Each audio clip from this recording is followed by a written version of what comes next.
오늘 주신 본문의 말씀으로 미스바에서 생긴 일이라는 제목의 하나님의 말씀을 증거하겠습니다. 오늘 우리가 짧게 읽었지만 두 절은 우리가 그냥 읽기만 해도 단번에 어떤 일이 있었는지를 알아챌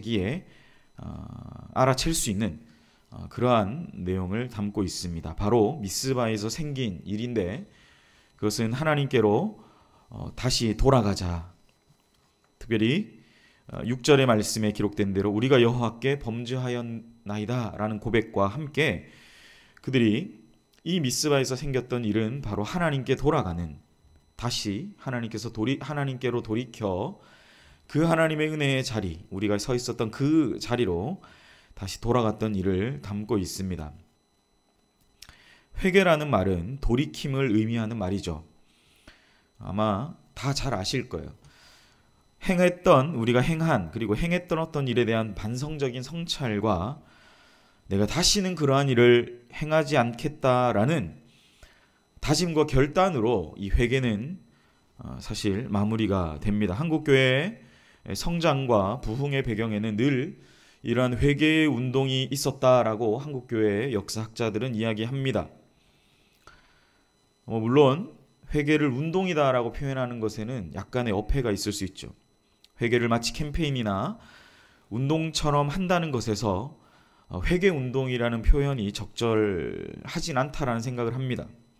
그러나 한국교회가 하나님의 충만하신 은혜를 다시 한번 누리는 가운데에 늘 무엇이 있었냐면 이 회개의 역사가 있었다라는 것을 제가 다시 한번 말씀드리고 강조하기 위함입니다.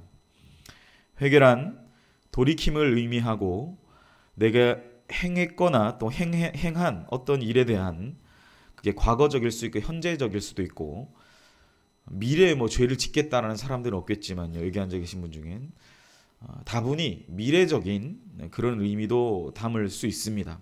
그런 일들에 대한 반성적 성찰과 다시는 그러한 일을 행하지 않겠다라는 다짐이라는 것이죠. 결단이라는 것입니다. 그러니까 저도 생각해보면 언제 회개를 가장 많이 했나 생각하면 실제로 교역자 생활 시작하고는 그렇게 회개했던 적은 별로 없던 것 같아요. 가장 많이 제가 생각할 때 제 인생의 신앙 생활 시작한 이후에 특별히 주님을 만나고 제가 가장 많이 회개했던 시기는 중고등학교 때였던 것 같습니다. 그때는 아무튼 그렇게 지은 죄가 많았는지 몰라도 아무튼 3박 4일 집회를 하고 수련회 가면 3박 4일 동안 정말 회개만 하다 왔었어요. 하나님이 그때는 얼마나 참 눈물도 많이 주시고 또 애통함도 주시고 그러한 가운데 다시는 내가 이렇게 살지 말아야 되겠다라는 결단, 그리고 나 자신만을 위해서 살지 않겠다라는 결단, 그러니까 이기적인 삶을 살지 않겠다라는 결단이 늘 수반되었던 것 같아요. 그래서 어쩌면 하나님이 그때 제 기도를 들으시고 지금 목회자로 저를 불러주셨는지도 모르겠어요. 이게 목회자가 되고 나니까 사실은 제 자신을, 그리고 나 자신의 어떤 이야기를 할 때도 있어요. 할 때도 있는데 그러기보다는, 그런 이기적인 삶을 살기보다는 그래도 조금 이타적인 삶을 살아가는 것 같습니다. 그러니까 회개는요, 이게 단순히 돌이킴을 의미하는 것뿐만 아니라 그 돌이킴에는 늘 이러한 어떤 삶의 행위들이 수반되지 않나라는 생각을 해요. 결국 고백되어지는 것은 내가 하나님 앞에 잘못했습니다. 하나님 제가 그러면 안 되죠. 라는 고백이 결국 어디로 가느냐, 내가 나 자신만을 위해서 살겠다라는 것이 아니라 보다 더 다른 이들을 위한 삶에 초점을 맞추게 되는 거죠.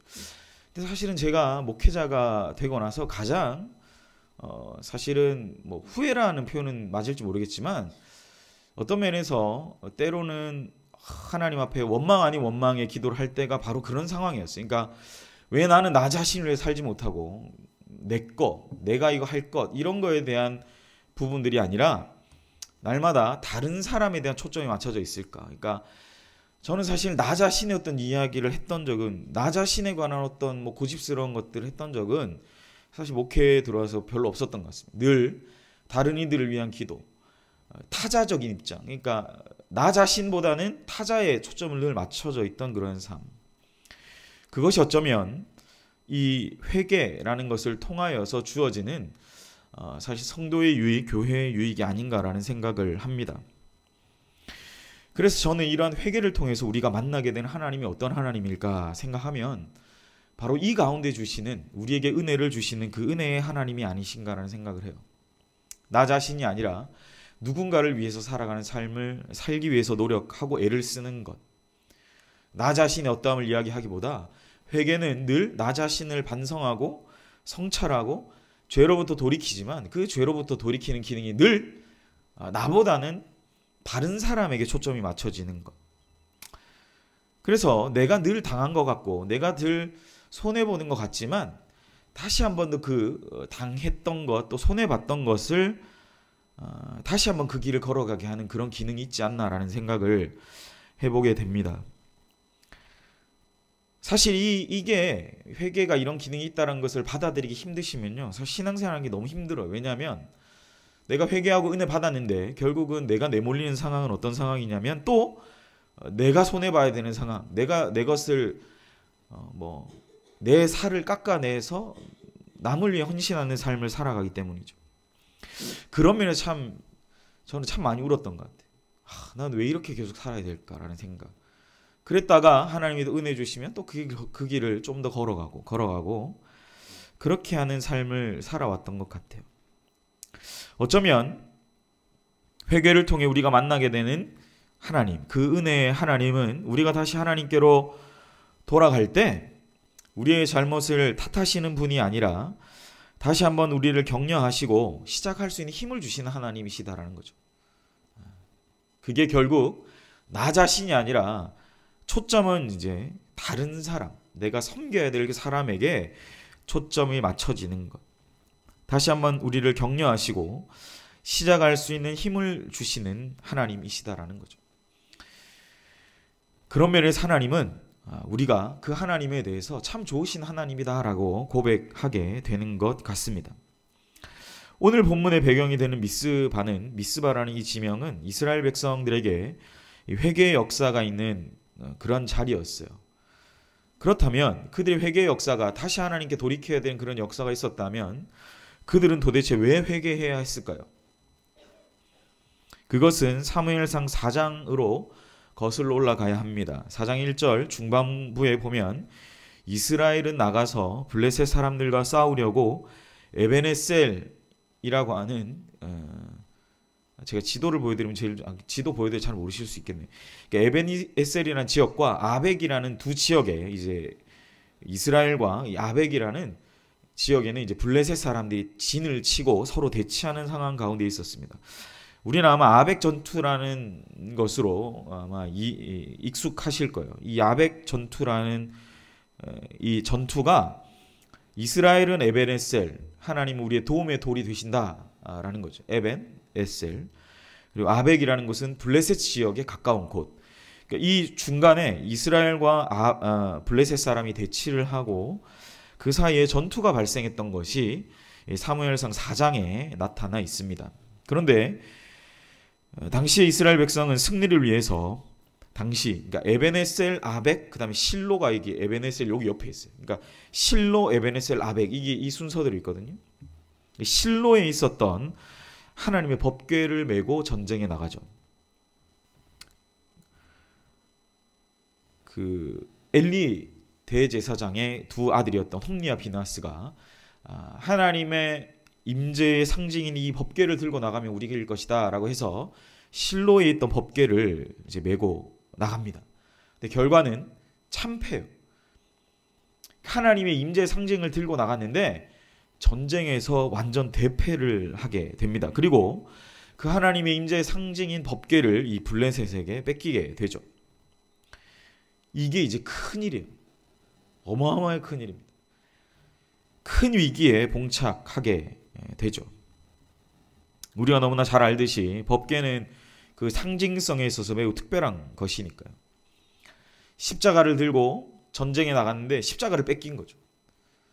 절대 뺏겨서는 안 되는 것을 그들이 빼앗겨 버렸습니다.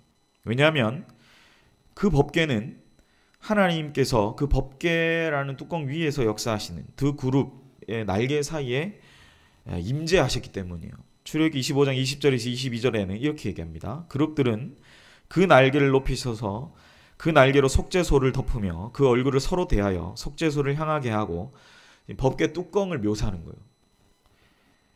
속죄소 궤 위에 얹고 내가 내게 줄 증거판 궤 속에 넣어라. 법궤 안에 이 십계명 두 돌판을 넣어라. 그리고 거기서 내가 너와 만나고 속죄소 위 곧 증거궤 위에 있는 두 그룹 사이에서, 그러니까 법궤 뚜껑이 천사 날개가 이렇게 솟아 있다는 거예요. 그러니까 이 날개와 날개 사이에 하나님께서 임재하신다라는 표현입니다. 출애굽기 25장 20절에서 22절은.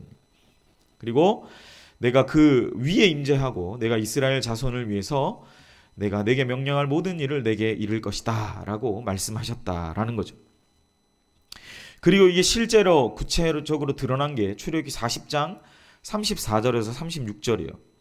성막이 봉헌됐을 때 이제 하나님이 25장 20절에서 22절 말씀에 내가 임재할 것이다 라는 말씀을 이제 40장 34에 36절, 출애굽기 40장 34절 36절에 실제로 그게 이스라엘 모든 백성들이 그것을 보게 되는 장면이 40장에 나타나요. 구름이 회막에 덮이고 여호와의 영광이 성막에 충만하매 모세가 회막에 들어갈 수 없었으니 이는 구름이 회막 위에 덮이고 여호와의 영광이 성막에 충만이었으며 구름이 성막 위에 떠오를 때 이스라엘 자손들이 그 모든 행진하는 길에 앞으로 나아갔고 구름이 떠오르지 않을 때는 떠오르는 날까지 나아가지 아니하였으며 낮에는 여호와의 구름이 성막 위에 있고 밤에는 불이 그 구름 가운데 있음을 이스라엘 온 족속이 그 모든 행진하는 길에서 그들의 눈으로 보았다라고 성경은 기록하고 있습니다.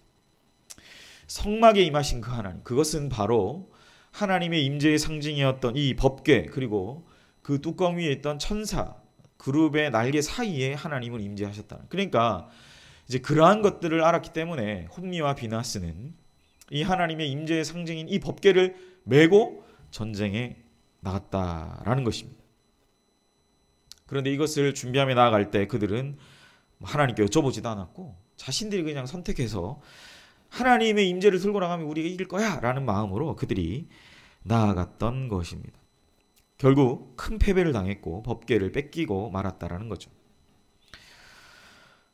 이것은 이스라엘에게 가장 수치스러운 역사가 아닐 수 없습니다. 하나님이 가져가라고 말한 적도 없고 내가 생각해서 판단해서 그냥 나아갔던 거예요. 가장 수치스러운 역사. 그게 오늘 이 미스바의 회개 운동의 사건의 배경이 된다는 거죠. 이 사건으로 말미암아 법궤를 뺏겼다는 소식을 들을 때 엘리가 뒤로 넘어져서 목뼈가 부러져서 죽죠. 그리고 홈리와 비느하스 그 아이를 출산했던 그 아이가 결국 산모가 죽어가면서 그 아이의 이름을 이제 이가봇, 하나님의 영광이 떠났다라는 거죠. 이라는 부정 접도를 붙여서 카보드, 영광이거든요. 그러니까 이제 히브리어가 그래요. 그러니까 그 앞뒤에 부정 접두어가 붙으면서 하나님의 영광이 떠났다라는 겁니다. 왜 하나님의 영광이 떠났냐? 상황적으로 그렇죠. 하나님의 영광을 상징하는 게 뭐예요? 법궤예요. 그 법궤를 지금 누구한테 뺏겼다고요? 블레셋한테 뺏겼다는 거죠. 그러니까 그 이가봇이란 이름은 아주 불행한 이름이지만 그 이름은 사실 상황적으로 매우 합당합니다. 그래서 사실은 엘리 집안이 이로 말미암아 완전히 망해버려요. 산모도, 그러니까 며느리도 죽고 엘리 제사장 죽고 두 아들도 죽고 그 저주받은 이름을 가진 아기만 살아남은 거죠. 그러한 상황에서 이제 이스라엘이 모든 것을 다 잃어버린 상황이죠. 이스라엘을 인도했던 이때는 왕도 없었던 시대니까 이스라엘을 중심으로 묶을 만한 사람이 없는 그러한 상황, 어떤 단체도 없고 아무것도 없는 그러한 상황이었다라는 거예요. 다시 본문으로 돌아가면 이렇게 전쟁에서 승리한 블레셋은 기뻐하면서 법궤를 들고 자기 나라로 갔고 그 뒤에 있었던 일은 여러분 잘 아시죠? 블레셋의 5도시를 막 도는데 거기에 있는 다곤, 물고기 형상을 닮은 신상이 막 목이 잘리고 팔이 잘리고 막 난리가 납니다. 하나님의 임재 상징인 법궤가 막 다니는 곳마다 그 블레셋의 모든 신들이 막 다 격파를 당하는 거예요. 그러니까 이들이 견디지 못하고 그걸 술에 실어서 보내죠. 그래서 그게 어찌 하다가 기럇 여아림이라는 한 지역에 머물러 있고 거기에 머물러 있던 걸 나중에 이스라엘 2대 왕인 다윗이 데리고 오는 거예요. 가지고 오는 거죠. 가지고 올 때 막 신나가지고 춤추다가 바지가 막 내려가는데도 모르고 했던 그게 그렇게 연결되는 거예요. 법궤가 없었어요. 하나님의 임재의 상징인 법궤가 없는 상태. 그 상태에 오늘 7장은 그 상태에서 이제 시작합니다. 사무엘이 엘리 대제사장을 대신해서 새로운 이제 민족의 어떤 지도자로 세워진 게 아니었어요. 그가 이 미스바 회개 운동 이 일을 진행하면서 그가 역사의 현장 가운데 이 사무엘이라는 한 사람이 등장하게 되는 사건이다라는 거죠. 큰 블레셋은 법궤를 가지고 승리의 기쁨을 가지고 돌아갔고 이스라엘 사람들은 패배의 슬픔에 사로잡혀져 있었습니다. 우리가 이제 무엇을 할 수 있을까? 하나님의 사람들도 없고 그 다음에 하나님의 임재 상징 법궤도 없고 우리는 이제 모든 것을 다 잃었구나. 하나님의 계명이 담겨있는 10계명도 거기 담겨 있었을 거 아니에요. 법궤 안에 있었으니까.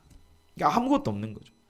뭐 법궤 안에 있었던 그 10계명을 뭐 성경이다 그러면 성경도 뺏긴 거예요. 다 뺏긴 거예요.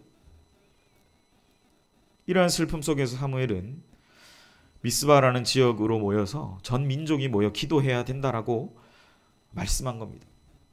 내가 너희를 위해 기도하겠다 라는 말로 그들을 소집했고 6절에 그들이 미스바에 모여 물을 길어서 여호와 앞에 붓고 그날 종일 금식하고 거기에서 이르되 우리가 여호와께 범죄하였나이다 하니라. 사무엘이 미스바에서 이스라엘 자손을 다스렸더라라는 거예요. 하나님이 명령하지 않았던 그러한 전쟁, 이스라엘은 아벡 전투에 나간 것만으로도 하나님 앞에 범죄한 것이죠. 또한 그들 안에 스며들었던 이방 신들과 아스다롯을 섬기는 그러한 모습들이 바로 하나님께 범죄한 모습이다라는 것입니다. 결국 오늘 본문이 우리에게 지시하시는 건 뭘까요? 하나님의 말씀에 근거하지 않은 인간은 결국 이런 어리석은 삶을 그리고 죄를 짓는 거예요. 이런 무속신앙 같은 행위, 내가 이거 갖고 가면 이길 것이다 라는 거죠. 중세 십자군들이 십자가 깃발만 들고 나아가면 이슬람 사람들이 이길 거라 생각했어요. 그리고 그들의 빼앗겼던 성지 예루살렘을 탈환할 거라고 생각했죠. 총 8차의 원정 중에 1차 한 번만 승리하고 나머지 2차부터 8차는 다 집니다. 그리고 심지어는 제가 이거 찾아보다가 진짜 놀랐는데 제가 이거 교수님한테 얘기로만 듣고 찾아봤는데요. 4차와 5차 원정 사이에 소년 십자군 들어보셨어요 혹시? 소년 십자군이란 게 있었대요.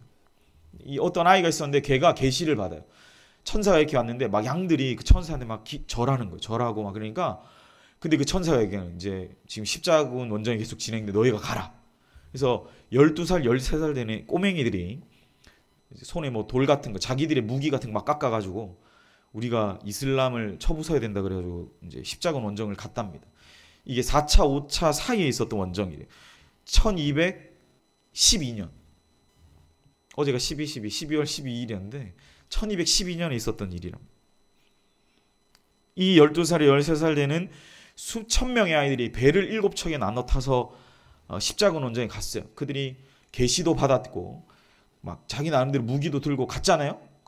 그러니까 뭐 될 거라 생각했던 거죠. 그런데 프랑스 남쪽에 있던 마르세유에 상인들이 있었대. 그 상인들이 이 7척의 배 애들을 나눠 태워서 2척만 약속했던 그 자리에 내려줬고 5척은 애들을 다 북아프리카 지역의 노예로 다 팔아버렸습니다.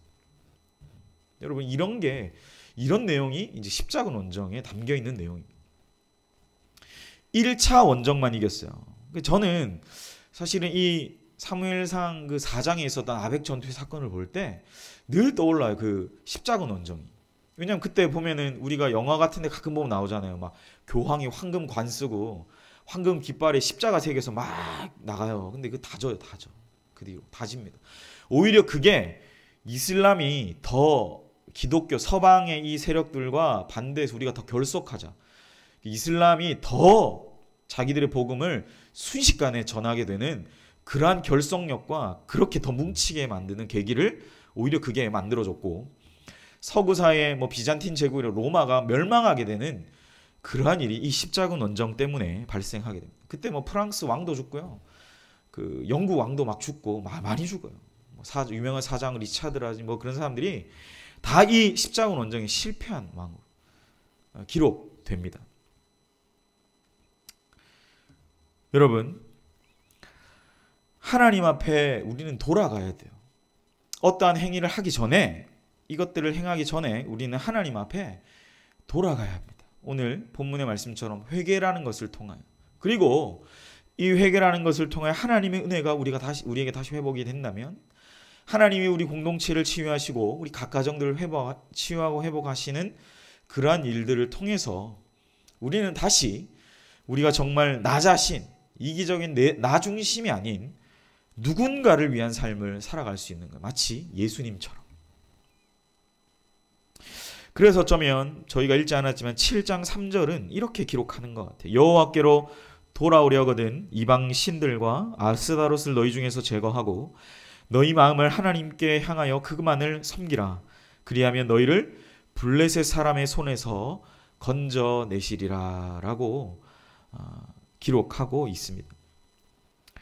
패배와 절망에 사로잡힌 사람들, 그들에게 하나님은 이 미스바에서 생긴 일, 회개의 역사, 회복의 역사를 행하셨다라는 거죠.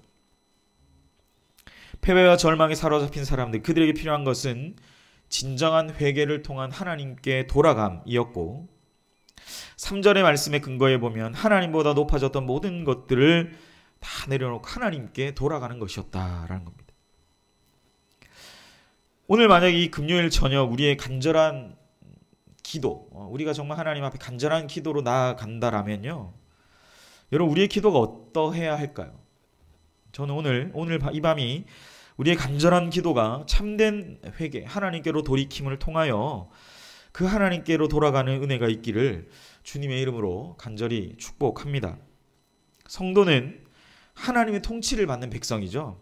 그러니까 우리 자신이 기준이 아니에요. 그러니까 하나님의 말씀을 비추어 나의 기준을 전하는 게 아니라, 우리는 누구나, 저도 마찬가지예요. 제가 뭐 성경을 설교한다고, 말씀을 전한다고 해서 제가 마음대로 하는 게 아닙니다.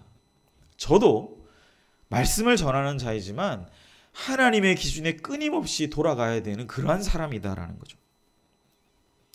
하나님께로 돌아가는 그런 은혜가 있기를 소망합니다. 하나님의 통치를 받는 백성으로서 합당한 모습으로 세워져가는 우리 모두가 되어야 할 것입니다. 참된 회개, 주님께로 돌이킴으로 말미암아 주님 앞에서 살 길을 우리가 얻고, 또한 주님 주시는 평안과 기쁨의 그 길로 나아가는 우리 귀한 이 금요일 저녁, 참 쉽지 않은 이 시간, 한 주의 피곤함이 가장 묻어난 이 시간, 기도하러 오신 우리 모두에게 그러한 평안과 기쁨의 길로 나아가는 복된 은혜의 시간 되시기를 축복합니다. 말씀을 정리합니다. 사랑하는 여러분, 주 예수 그리스도 하나님 안에 생명이 있습니다. 참된 회개만이 우리의 살 길입니다.